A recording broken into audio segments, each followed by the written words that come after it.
Today on 10-Minute IT Jams, we're joined by Dino Beverakis, who is the Managing Director of Australia and New Zealand at Avaya.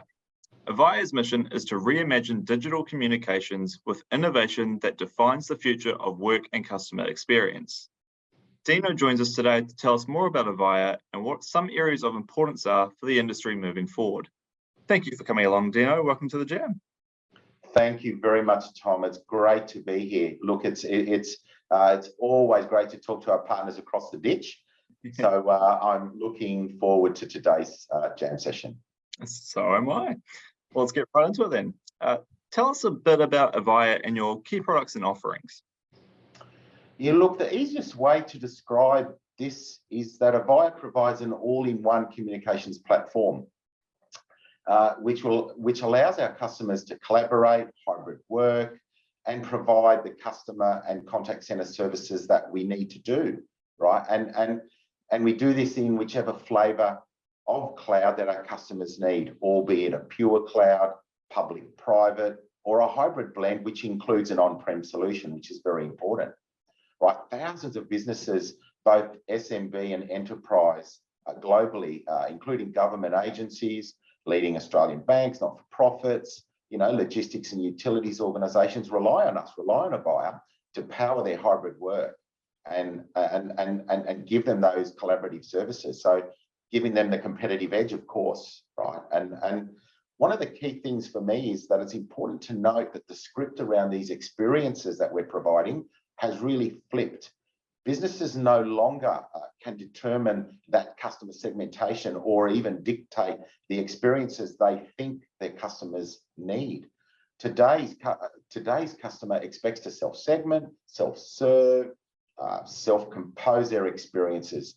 So the good thing is that at Avaya, we actually provide those tools and those digital services to give customers that experience and make it personal, proactive, and positive. Now, after the last few years, there's been a lot of discussion about what the future of work will look like. What obligations do employers have to their workforce to fulfill the promise of flexible and/or hybrid work? Look, it's no secret, Tom, that people have enjoyed and continue to enjoy flexibility across locations and working remotely. The first nationwide study into Australian workplace policy found the workers with the most flexibility to be the happiest. Well, obviously, right?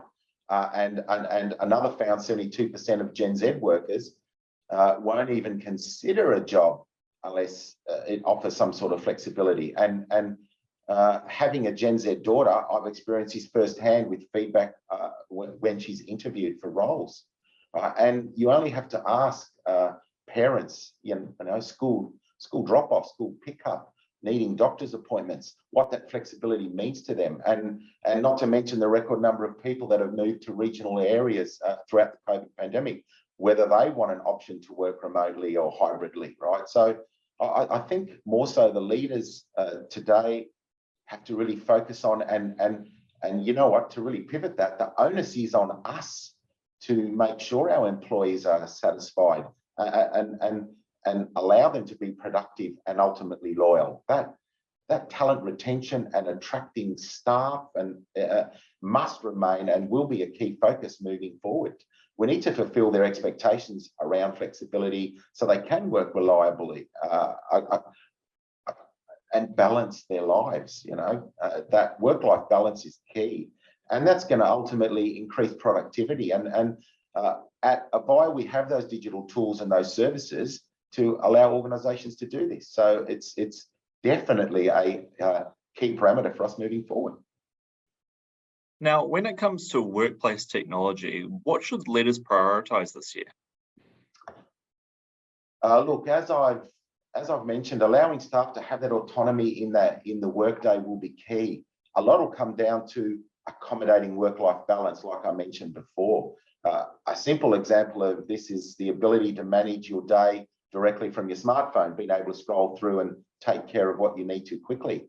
So providing an all-in-one communications platform, which is safe and secure, that collaborative environment with flexibility is definitely the priority.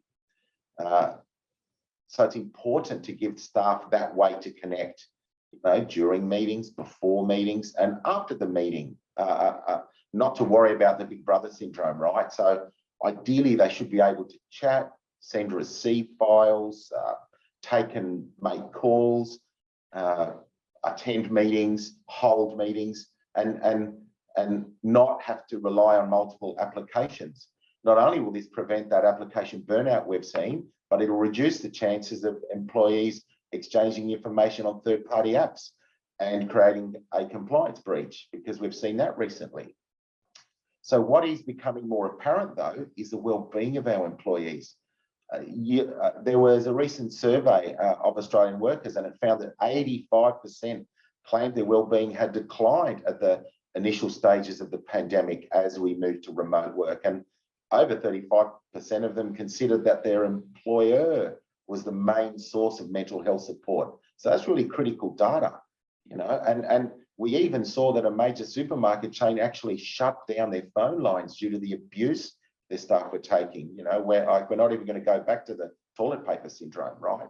So really, simply put, as an example, at Avaya, we have an AI-enabled analytics engine that can sit over the top, that can be used to capture sentiment, which is key.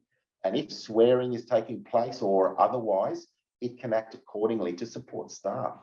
So it's important as we embark on the next stage, as we move on from the pandemic, that we set up those check-ins with our staff, that we take care of business around remote connectivity, and obviously back this with technology that Avaya can provide. Now, a lot of organizations in Australia are looking to up their data compliance game. What should bosses do to ensure that they're compliant? There's a lot to be said around that, Tom. You know, last year here in Australia, you know, there was a rapid succession of high-profile breaches. You know, we've seen the government quickly table legislation to look to tighten those data privacy obligations. But if you really look into it, a lot of the time the compliance breaches occur unintentionally when staff within an organisation revert to time-saving workarounds, you know, such as using a third-party app to connect to colleagues and customers.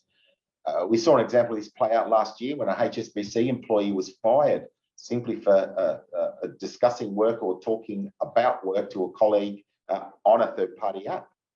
So the key will be education, definitely educating our staff on what a breach looks like. And this is why it's important to provide that single secure platform through which our employees can chat, message and hold meetings and do more around retaining confidential data. It's important that it stays within our work environment. A great example of this is a Brisbane law firm, McCarthy Jury Lawyers, who have deployed our digital platform to provide them that single secure repository for all customer data.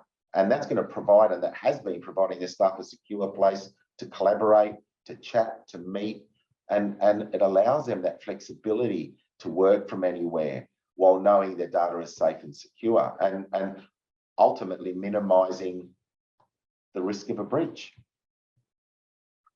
Now, if an end user wanted to engage with Avaya, what's the best way?